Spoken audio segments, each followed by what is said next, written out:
a beautiful person inside and outside. She was an EMT, and her trade showed exactly who she was. She cared about people to the fullest. That's how Breonna Taylor's big sister remembers her. The Grand Rapids native was shot and killed on this day 3 years ago during a botched raid when officers served a no-knock warrant on her apartment in Louisville, Kentucky, while she and her boyfriend were sleeping.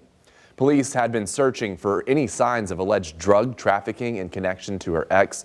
Breonna was shot and killed by officers after her boyfriend opened fire thinking it was an intruder. She was 26 years old. Breonna's death sparked nationwide protests, including here in her hometown.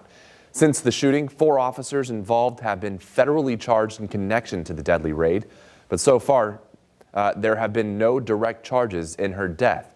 And while family hopes for justice, they're keeping Breonna's memory alive.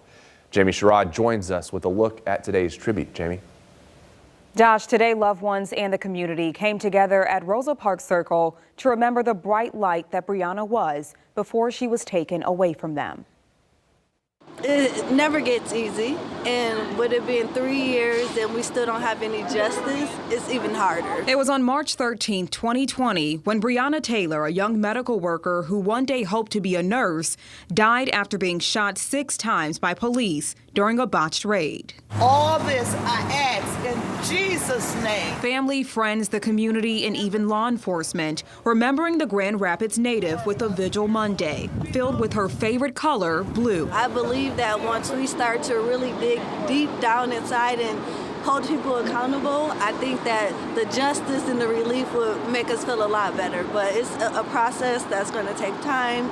During that process, after a nearly 2-year civil rights investigation, the Department of Justice found that the city and law enforcement engaged in a pattern of unlawful and discriminatory conduct, depriving people of their constitutional liberties. Attorney General Merrick Garland describing the conduct as unacceptable and heartbreaking. Breonna Taylor's big sister saying, it's about time. My response to that is finally. Finally, you guys starting to dig deep down inside police practice and seeing where we can implement change and how that change needs to be brought about. She's working on implementing that change in her own way, creating a nonprofit called Tailor-Made Reentry, focusing on men and women returning from incarceration and eliminating barriers while also providing resources. And another portion of that is called HEAL, and it's called Helping Eradicate Adverse Law Enforcement.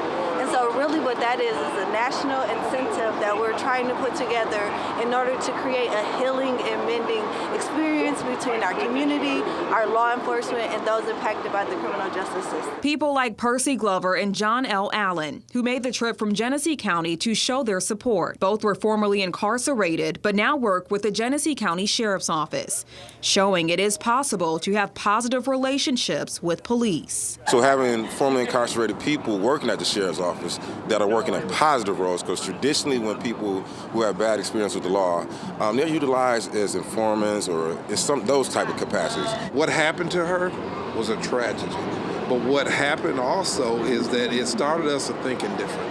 What can we do better? And that's what we're here to represent, how to do things better. And I'm just hoping that we can create some change together. To find out more about her nonprofit, Tailor-Made Reentry, and how you can help, head to this story on our website. In the studio, Jamie Sherrod, Fox 17 News. All right, Jamie, thank you.